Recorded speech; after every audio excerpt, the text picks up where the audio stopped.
حمد مسلی مولاي صلی وسلم دائما ابدا على حبیبک خیر خلق کلہم۔ اللہ رب العزت کا بے پایاں لطف و کرم اور احسان عظیم ہے کہ جس نے ہمیں آج کی بابرکت محفل میں اکٹھے ہونے کی توفیق عطا فرمائی۔ سب سے بڑھ کر یہ کہ ہمیں دولت ایمان سے بہر عمل فرمایا۔ آج ہمارا موضوع گفتگو بندہ مومن کی علامات اور اس کی صفات کیا ہے۔ جو بندہ مومن ہے، اگر آپ نے یہ دیکھنا ہے کہ آیا یہ کامل ایمان والا ہے یا کہ نہیں، اگر تو یہ صفات اس کے اندر پائی جاتی ہیں تو وہ مومن کامل ہے۔ کمال ایمان جو ہے وہ اس کے دل میں پایا جاتا ہے، اور اگر یہ صفات اور یہ علامات جو ہے وہ اس میں نہیں ہیں تو اس بندہ مومن کو کوشش کرنی چاہیے کہ یہ صفات اس کے اندر پیدا ہوں، اس لیے کہ آقا علیہ السلام کی یہ تعلیمات ہیں۔ حضرت عبداللہ بن عمر بن عاص رضی اللہ تعالی عنہ بیان کرتے ہیں کہ میں نے آقا علیہ السلام کو فرماتے ہوئے سنا۔ آقا علیہ السلام نے پوچھا صحابہ کرام سے، کیا تم جانتے ہو کہ مومن کون ہے؟ قالوا اللہ ورسولہ اعلم۔ تو مجلس میں جتنے صحابہ موجود تھے سب نے عرض کی، اللہ اور اس کا رسول بہتر جانتے ہیں۔ اب یہ ادب صحابہ کا تھا کہ جس چیز کا انہیں علم نہیں ہوتا تھا اس کی نسبت اللہ اور اس کے رسول کی طرف کر دیتے تھے کہ اللہ اور اس کا رسول بہتر جانتے ہیں۔ تو آقا علیہ السلام نے ارشاد فرمایا، مومن وہ ہے جس سے اہل ایمان اپنی جان اور مال پر محفوظ ہو۔ یعنی بندہ مومن وہ ہے جس سے اہل ایمان محفوظ ہوں، نہ ان کے مال کو خطرہ ہو اور نہ ہی ان کی جان کو خطرہ ہو، وہ بندہ مومن ہے۔ سیدنا ابو ہریرہ رضی اللہ تعالی عنہ روایت کو نقل فرماتے ہیں، بخاری مسلم کی متفق علیہ روایت ہے۔ یہ بندہ مومن کی علامات کو میں بیان کر رہا ہوں، اب سنیے گا کہ وہ علامات کیا ہیں۔ سیدنا ابو ہریرہ رضی اللہ تعالی عنہ بیان کرتے ہیں کہ آقا علیہ السلام نے ارشاد فرمایا، جو اللہ اور اس کے رسول پر ایمان لاتا ہے اور روز قیامت پر ایمان رکھتا ہے، وہ اپنے پڑوسی کو کبھی بھی نہ ستائے، اس کو تنگ نہ کرے۔ اور ایک اور روایت میں آتا ہے کہ آقا علیہ السلام نے 3 مرتبہ اللہ رب العزت کی قسم کھائی، اللہ کی قسم، اللہ کی قسم، اللہ کی قسم، وہ بندہ مومن نہیں ہے کہ اس کی تکلیف سے اس کا ہمسایہ محفوظ نہ ہو۔ آپ یہ دیکھیں کہ جو آپ کا پڑوسی ہے، اگر آپ اس کو تکلیف دیتے ہیں تو پھر آپ کے اندر کامل ایمان والی صفات موجود نہیں۔ اچھا، یہاں یہ بھی یاد رکھ لیں کہ جو پڑوسی ہے، آپ کا نیبر ہے، یہاں اس کو آقا علیہ السلام نے مطلقاً فرمایا ہے، خواہ وہ مسلمان ہو یا نان مسلم، غیر مسلم ہے، آپ نے اس کے حقوق ادا کرنے ہیں۔ تو جو آپ کا پڑوسی ہے، اسلام نے اس کے حقوق بھی رکھ دیے ہیں، اور ان حقوق کو بھی آپ نے ادا کرنا ہے۔ اور یہ صاحب ایمان کی علامت ہے کہ وہ اپنے پڑوسی کو نہیں ستاتا، اس کے حقوق کا خیال رکھتا ہے۔ اور اسی طرح پڑوسی یا ہمسایہ، یعنی آپ کے ساتھ جو بیٹھا ہوا ہے وہ بھی آپ کا پڑوسی بن جاتا ہے۔ آپ کسی سفر میں جاتے ہیں، آپ کے ساتھ جو بیٹھا ہوا ہے وہ بھی آپ کا ہمسایہ بن جاتا ہے، جیسے ہمسایہ بن جاتا ہے۔ تو جب آپ کا وہ ہمسایہ بن گیا تو اب آپ آپ پہ کچھ حقوق ہیں جو آپ نے ادا کرنے ہیں، آپ نے اس کا خیال رکھنا ہے، اس کا جان اور اس کی مال جو ہے وہ، اس کا مال جو ہے وہ محفوظ رہے آپ سے، اس کو نقصان نہیں پہنچنا چاہیے۔ یہ بندہ مومن ہے، یہ کمال ایمان ہے۔ پھر آقا علیہ الصلوۃ والسلام نے ارشاد فرمایا جو اللہ اور روز قیامت پر ایمان رکھتا ہے وہ اپنے مہمان کی عزت کرے۔ مہمان کی عزت کیا ہے؟ کہ جب مہمان گھر میں آئے تو اس کی تکریم کرے، اس کو ویلکم کرے، اس کو اچھی جگہ پہ بٹھائے، اس کی تواضع کرے، اور جب وہ جا رہا ہو، رخصت ہو رہا ہو، تو دروازے تک اس کو چھوڑ کے آئے۔ یہ ایمان کی علامات میں سے ایک علامت ہے، اور آج الا ماشاءاللہ یہ ہمارے گھروں سے یہ ایمان کی صفت رخصت ہو رہی ہے۔ آپ دیکھ لیں کہ آپ اگر کسی کے ہاں مہمان جاتے ہیں، بڑا رسپیکٹ دے دے گا، لیکن آگے جو اس کی اولاد ہے یا اس کے بچے ہیں، وہ اگر بیٹھے ہوئے ہیں تو بیٹھے رہیں گے،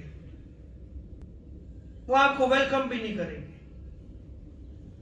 اور ہمارا حال یہ ہو چکا ہے کہ ہم ہنس کے یہ کہتے ہیں جی بچے ہیں، کھیل رہے ہیں۔ بچے ہیں تو اس کو سکھانا کس نے ہے؟ یہ ادب و آداب کس نے سکھانے ہیں؟ پہلا ادب و آداب کا مدرسہ جو ہے وہ تو گھر ہے، ماں باپ ہیں، پہلے ٹیچر اس کے ماں باپ ہیں۔ انہوں نے سکھانا ہے کہ مہمان آیا ہے اس کی عزت کرنی ہے، کوئی بڑا آیا ہے اس کا ادب کرنا ہے، اس کو کیسے ویلکم کرنا ہے۔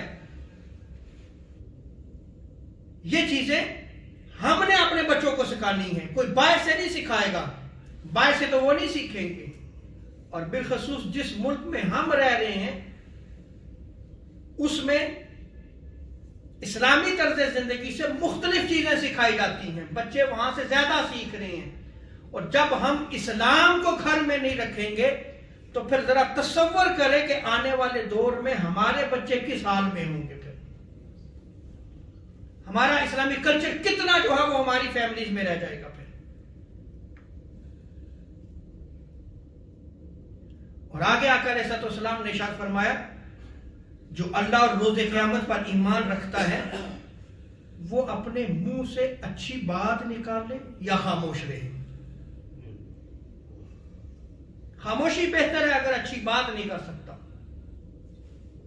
کیونکہ اگر وہ اچھی بات نہیں کرے گا، اسی اچھی بات نہ کرنے پر اللہ رب العزت جو ہے وہ اسے روز قیامت عذاب دے گا۔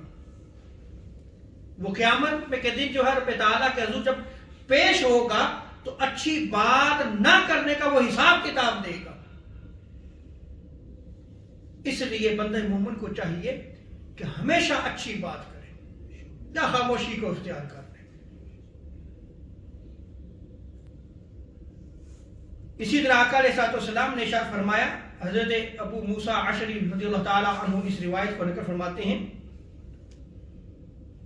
یہ بھی مومن کی صفات میں سے ایک صفت ہے کہ مومن ایک دوسرے کے ساتھ ایسے جڑے ہوئے تھے جیسے آپ اپنی انگلیوں کو اپنے دونوں ہاتھوں میں ڈال کے ایسے کریں اور مضبوط ایک گرہ بن جاتی ہے۔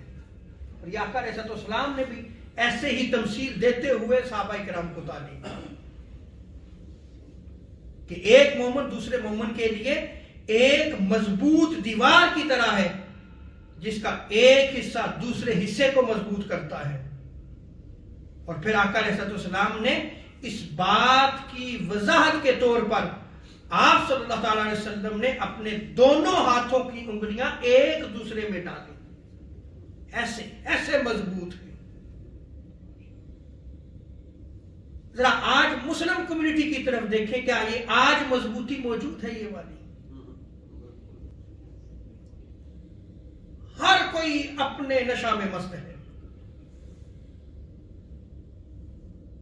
اور اس کو اگر آپ ایک اور روایت میں دیکھیں، حضرت نعمان بن بشیر رضی اللہ تعالی عنہ بیان کرتے ہیں کہ کہ حضور علیہ السلام نے ارشاد فرمایا مومنین کی مثال ایک دوسرے پر رحم کرنے، دوستی رکھنے، شفقت کا مظاہرہ کرنے میں ایک جسم کی طرح ہے. یعنی رحم بھی کرتے ہیں، دوستی بھی رکھتے ہیں، شفقت کا مظاہرہ بھی کرتے ہیں، لیکن ایک جسم کی طرح. چنانچہ جب جسم کے کسی ایک حصے کو تکلیف پہنچتی ہے تو سارا جسم جو ہے وہ بے خوابی اور بخار میں جو ہے وہ اس کا شریک ہوتا ہے. کبھی ایسا ہوتا ہے کہ جسم کے کسی ایک ٹکڑے پہ تکلیف ہو اور آپ آرام کر رہے ہیں؟ ایسا ممکن نہیں ہے. اگر آپ کے ہاتھ میں تکلیف ہے آپ ساری رات اس درد سے جاگتے رہیں گے، بے خوابی کی کیفیت ہوگی. تو بندہ مومن کی مثال تو اس جسم کی طرح ہے. آج اگر کسی کو تکلیف ہو تو کیا ہم اس طرح مضطرب ہوتے ہیں جس طرح ہمارے جسم میں کوئی تکلیف ہو تو ہم مضطرب ہو جاتے ہیں کہ اس تکلیف کو دور کیا جائے؟ اسی طرح اگر کوئی مومن تکلیف میں مبتلا ہے، کسی مصیبت میں پھنسا ہوا ہے، تو اس کی تکلیف کو بھی دور کیا جائے. وہ آپ کے جسم کا حصہ ہے. یہ آقا علیہ السلام کی تعلیمات ہیں، لیکن آج یہ تعلیمات ہمیں نظر نہیں آتی. عملی طور پہ ہماری مسلم سوسائٹی جو ہے وہ اس سے دور نظر آتی ہے.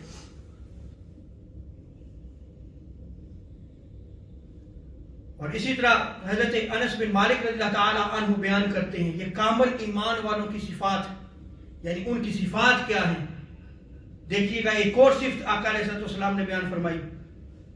آقا علیہ السلام نے ارشاد فرمایا تم میں سے کوئی اس وقت تک مومن نہیں ہو سکتا جب تک وہ اپنے بھائی کے لیے وہی پسند نہ کرے جو اپنے لیے پسند کرتا ہے. یعنی اپنے لیے جو پسند ہے اپنے بھائی کے لیے وہی پسند کرے. اچھا، آپ اگر کسی کو حقیر جانتے ہیں، کیا آپ ذرا اس سٹیج پہ کھڑے ہو جائیں کہ آپ کو کوئی حقیر جانے تو آپ کا کیا حال ہوگا؟ آپ اس کو فیل کریں گے نا، برا محسوس کریں گے نا. اسی طرح پھر آپ کسی کو حقیر کیوں جانتے ہیں؟ آپ کھڑے کھڑے دوسرے کی بےزتی کر دیتے ہیں. اگر آپ کی بےزتی کی جائے تو آپ کا کیا حال ہوگا؟ اگر آپ پسند نہیں کرتے تو یار اپنے بھائی کے لیے بھی تو پسند نہ کرو. اگر کوئی دوسرا آپ کے لیے تکلیفوں کے گڑھے کھودے، آپ یہ پسند کریں گے؟ تو آپ دوسروں کے لیے کیوں کرتے ہو؟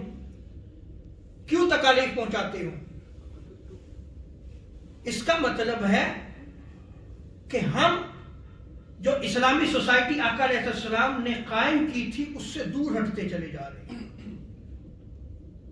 ہمارے اپنے تصورات ہیں، ہم اپنی تصورات کی زندگی میں رہنا چاہتے ہیں.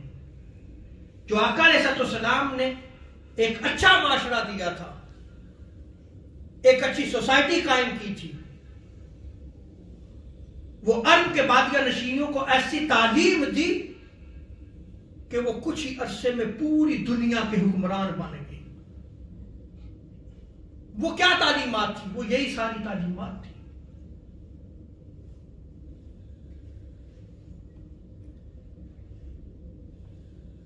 اور آقا علیہ السلام نے ایک اور حدیث مبارکہ میں آتا ہے کہ تم میں سے کوئی اس وقت تک مومن نہیں ہو سکتا جب تک وہ اپنے پڑوسی کے لیے بھی وہی پسند کرے جو اپنے لیے پسند کرتا ہے.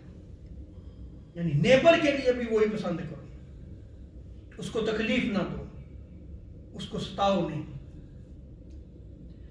یہ مومن کی صفات ہیں جو حضور تاجدار کائنات صلی اللہ تعالی علیہ وسلم نے احادیث مبارکہ میں بیان کی ہیں.